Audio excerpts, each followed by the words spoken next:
My name's Mike, and I've been with Colin for 10 years in September, so it's been quite a while. We have 2 children. We have Jack, who's 13, and Maple, who's 3.5. Our kids, Jack's known about my sexuality since he was 3, but also Maple, she knows that she's got 2 dads, but we didn't want the media perceiving our family as being different. Because I've been brought up like that, and I've just been so aware of it my whole life.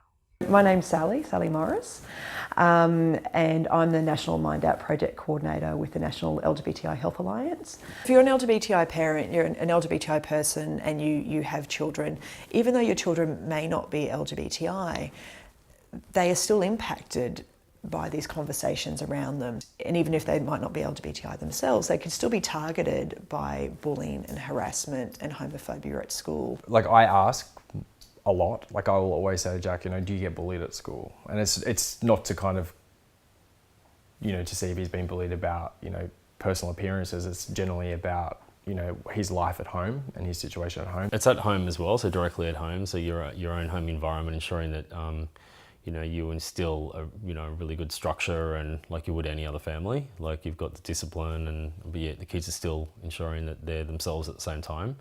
But then it's your kind of family network around that as well. Everyone's is really close and really, really, really open and honest with everyone. So I think that's kind of like the piece that we see as being probably our key. My mum and her husband and their child is like, we're all sort of basically one whole family. Like, we may not be all related, but it's the way we treat each other and the way we respect each other and all that. Because media has this sense of we always need to provide a balanced argument.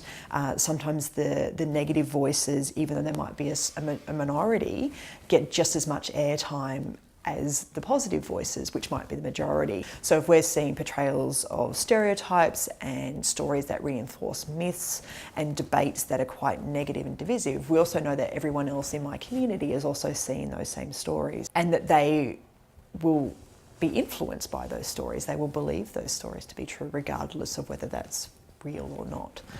So it really does have quite a large influence in shaping community values. It's just amazing how one simple subject that is just, it's here and it's around and it's going to stay around. It's going to become more and more aware. People just find more and more excuses as to why it's wrong, why it should be hidden. So it should just be about human equality, human rights, essentially. It's really important to have those conversations with our young people about why are these conversations happening in the world around us, what is these debates, and start talking to them about, well, what are some strategies that they can do to minimise the impact of some of those things. It's not something that we say that you can't ask that type of thing because you're too young.